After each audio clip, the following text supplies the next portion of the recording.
Hello and welcome to the studio. During the last 5 years, I've shared lots of tutorials and how-to videos on this channel.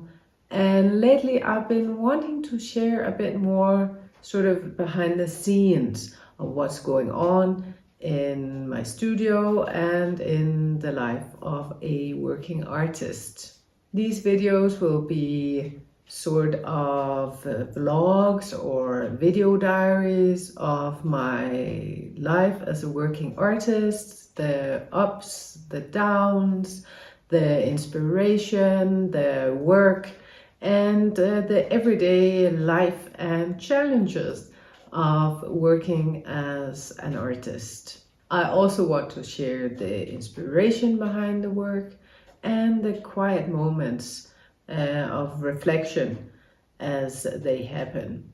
My hope is that these videos will give you a peek into what it's really like working as a creative and also to inspire you on your creative journey.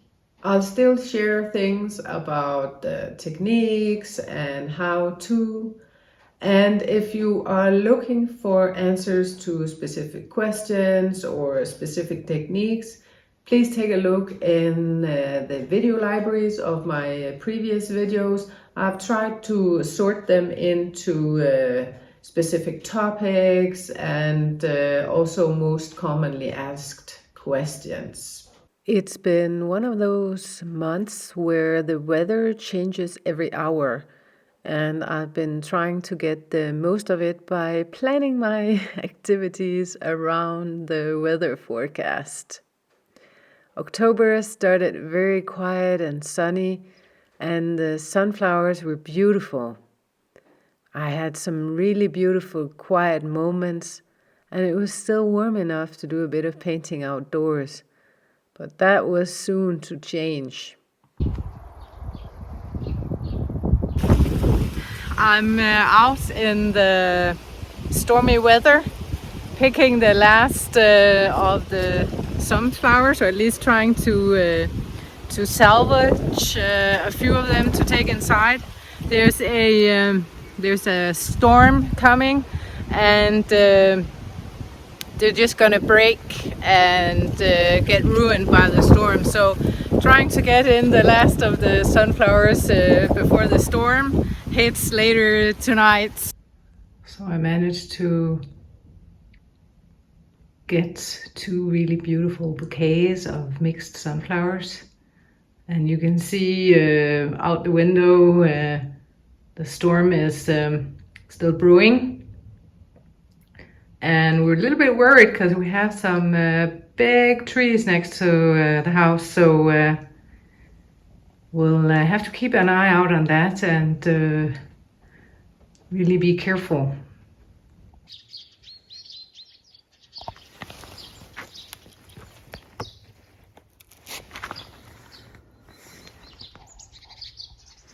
Yeah, this is the sad state of the sunflowers the day after the storm.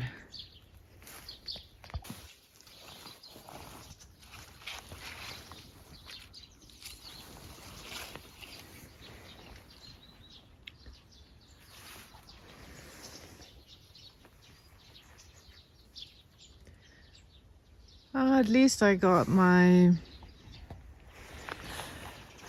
got my two vases of sunflowers inside, and I'll sow some new sunflowers next year.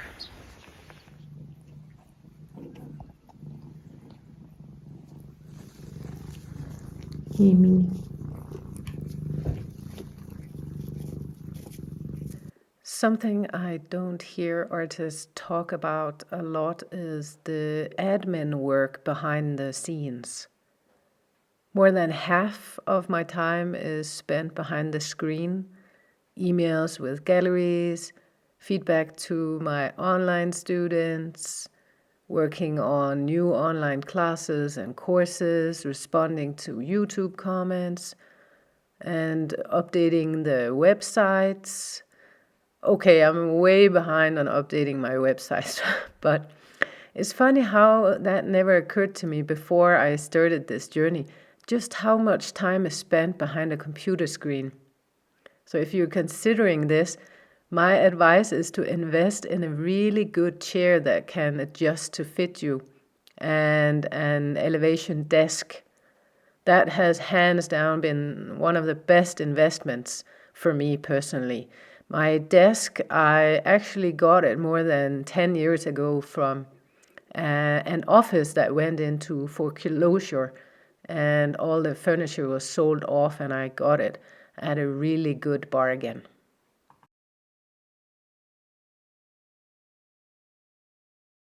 Today I'm going in a local art fair to look around and visit some friends and also some former students who are exhibiting inside. So let's go and take a look and see what an art fair here in northern Denmark is like.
So while the rain was pouring down outside, I decided to get started on a new project.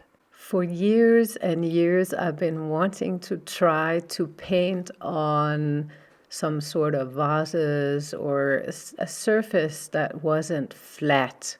So my latest project is to decorate some plain vases with some of my abstract landscapes. This is an ongoing project and it has been so much fun and very challenging because I'm not used to painting on a 3D surface.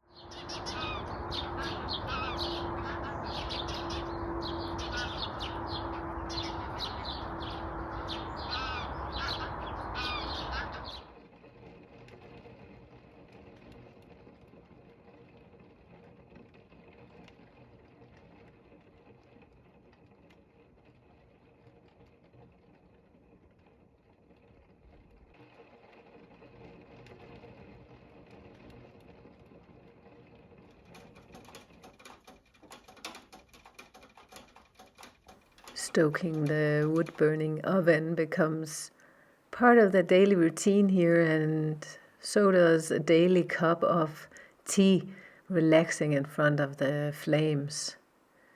There's just something so relaxing about looking into a fire, don't you think?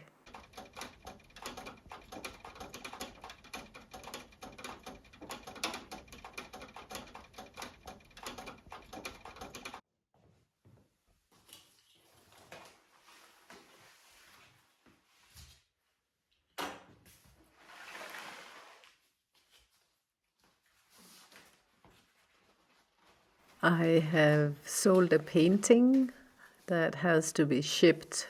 So I'm trying to recycle this box that I've kept from our old, or actually not our old, when we got our new refrigerator.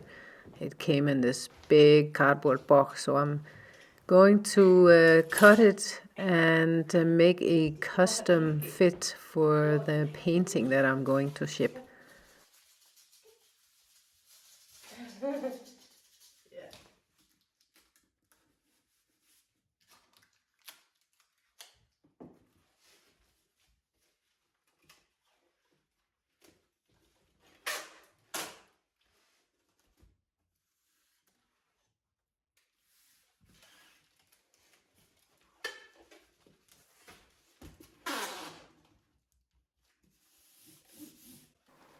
Having a really snug fit inside the box is very important so the painting can't shift.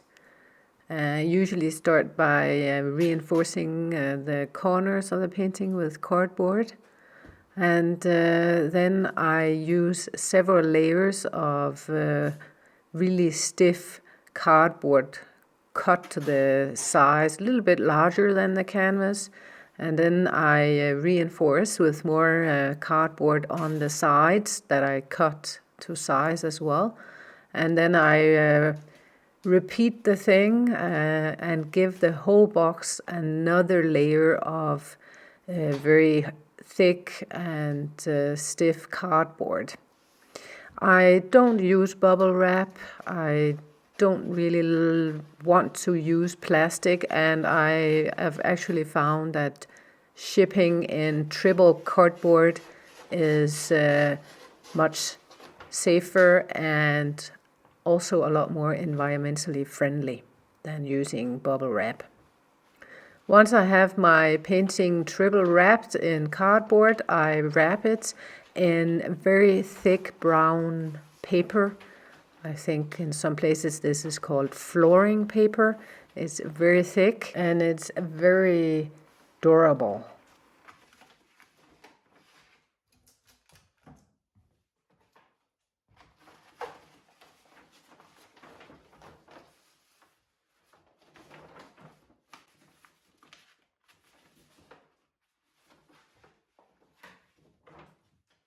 I have very much perfectionist tendencies when I'm wrapping my artwork. It has to be just right, and it's like you're sending off your baby or your child into the world, and you want to make sure that it is absolutely safe and fine looking.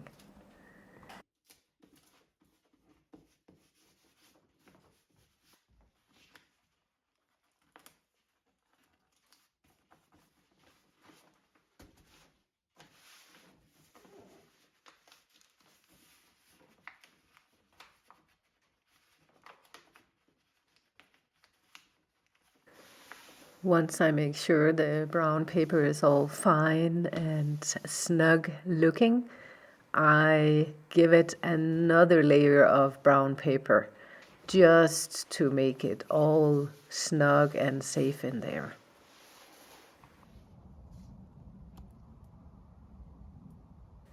If you would like to see more of these glimpses into my painting life, I would love to have you here again. Thank you so much for being part of this creative journey and for adding your own light to the world through your art. And if you're exploring your own painting style, you'll find my free painting guide and online courses linked below.